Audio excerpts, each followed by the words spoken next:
Wait ही नहीं हुआ, several attack हुआ, सेवरल लाइफ अटैक, लेकिन जिंदा बच गया, जिंदा बच गया। ओके, मेरा नाम है सर युमनाम इरावंत सिंह।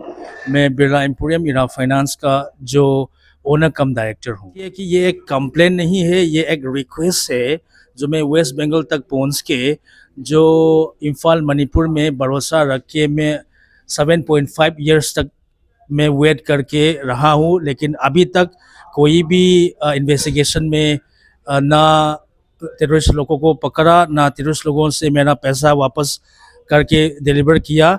लेकिन इसके बावजूद झूठा मूठा रिपोर्ट दे दे के पूरा इंडिया, पूरा स्टेट में फैल के, पूरा वर्ल्ड में फैल के मेरा जो इंटरनेशनल टूर विजिट है उस पर लाइफ अटेम्प्टेड मर्डर करने के लिए कॉन्स्पिरेसी ज़्यादा जैसा आ गया। इस एक्सटॉर्शन में लगभग 50,000 करोड़ प्लस।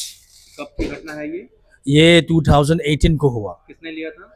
ये वहाँ पे अनजान खांगेबम सिंखई नाम का अनजान काम मांगने आ गया मेरी कंपनी में, जो ऑनलाइन स्टॉक ट्रेडर बन के जेरोदा में, और काम करने का नाटक करके मेरा सारा पैसा कैपिटल और ROI लेके अभी तक भाग गया, अभी तक छुप गया, अभी तक 6 साल जैसा हो गया। और कुल मिला के 50,000 करोड़ प्लस का कोल्ड ब्लडेड एक्सटॉर्शन है।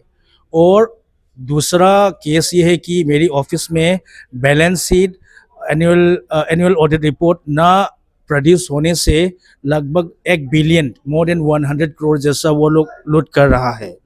सिर्फ ये ही नहीं, बिलियंस एंड बिलियंस सब के सब थेफ्ट, लूट, fraud, extortion, robbery, illegal possession as a third terrorist attack.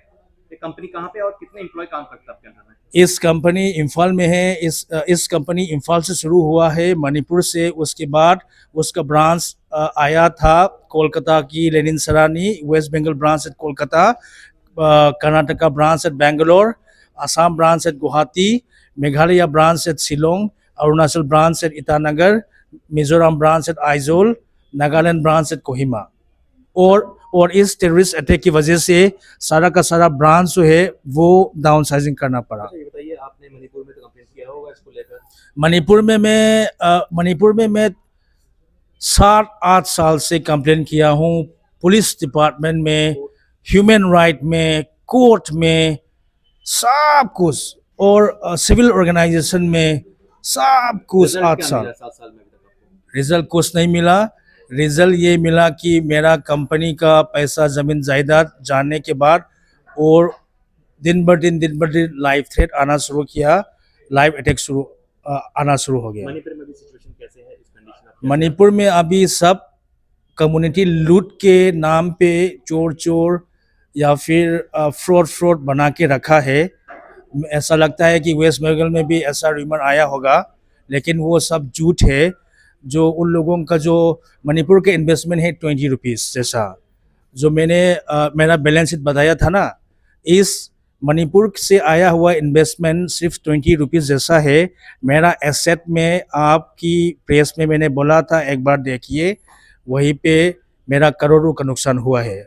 और बार बार वहीं से झूठा मूठा रिपोर्ट दे के मेरी केस को सेटल ना करके मेरा इंटरनेशनल मार्केट में जो भी मेरा पैसा है, कमाई है, उस पर रिस्क आ गया। इसलिए वो फॉरफिट होने के लिए, सीज होने के लिए खतरा है अभी। अच्छा, ये बताइए, मणिपुर छोड़ के आप कोलकाता में क्यों आए हैं? कोलकाता में क्यों मीडिया की वजह से? मणिपुर छोड़ के कोलकाता आया कि मणिपुर में मैंने 7.5 से 8 साल तक वेट किया। ऐसा वेट किया कि सिर्फ वेट ही नहीं हुआ, सेवरल अटैक हुआ, सेवरल लाइफ अटैक, लेकिन जिंदा बच गया, जिंदा बच गया।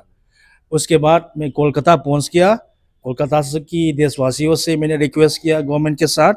उसके बाद मैं फिर दिल्ली जाऊंगा, दिल्ली के बाद बेंगलोर जाऊंगा, क्योंकि मेरा एक्सटॉर्शन का जो पैसा थोड़ा सा मैंने जेरोदा की स्टॉक कंपनी के डीमैट अकाउंट में 50 करोड़ पकड़ गया, और 1.5 करोड़ का क्रिप्टो में पकड़ गया। वो भी मीडिया रिलीज करने के बाद बेंगलोर सरकार और जो जेरोदा का जो ओनर या उसका बोर्ड है, वो लोग देखने के बाद वो लोग डिसीजन लेगा कि मेरा एक्सटॉर्शन पैसा उसकी कंपनी में क्या कर रहा है।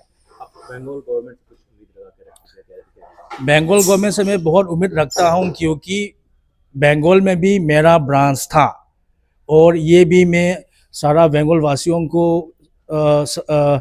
इंफॉर्मेशन देना चाहता हूँ कि ब्रांच था 1 साल से ज़्यादा ऑपरेट कर रहा था कुछ करने के लिए ऐसा करने के लिए या डर्टी बिजनेस के लिए नहीं और ये भी साफ साफ आज बोल रहा हूँ कि बंगाल का कोई इन्वेस्टमेंट लायबिलिटी नहीं है फिर से युमनाम इराबंत सिंह और मैं बिरला एम्पोरियम इरा फाइनेंस का owner come director 5-6 years they know everything what is going on because as a rich business tycoon every state or nation has a protocol of tapping the big people rich phone number so they have been tapping all my phone number from the beginning knowing everything about my company knowing everything about my transaction and giving no justice despite of justice several terrorist life threat live attempted actions are coming from the terrorists as well as so many unknown gangs okay and fact investor tools okay.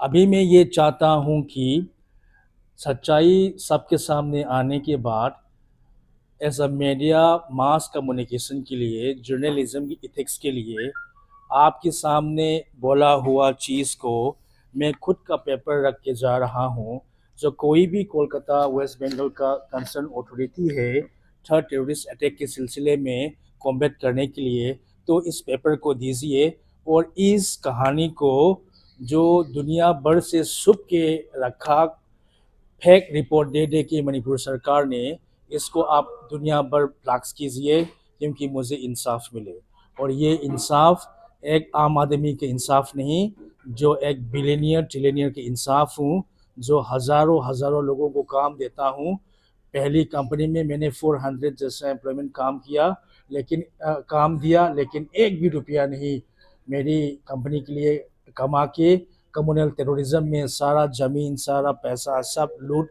Extortion fraud करके अभी तक मैं फंसा हुआ हूँ I'm going to pinpoint and highlight everything. The reality is that my company is facing till now for the last 7.5 years suffers at Imphal, Manipur, without any justice from the concerned authorities, except conspiracy of loot, theft, fraud, cold-blooded extortions, and robbery. Okay. So my company mentally, which I mentioned, is a Birla Emporium Private Limited and Ira Finance Private Limited, which will be available globally in the Google with all kinds of registrations, all kinds of details, and company has its branch office at the West Bengal branch at Kolkata, Karnataka branch at Bangalore, and the Assam branch at Guwahati, Manipur branch at Imphal, Nagaland branch at Kohima, Mizoram branch at Aizawl, Arunachal branch at Itanagar, and Meghalaya branch at Shillong. Okay.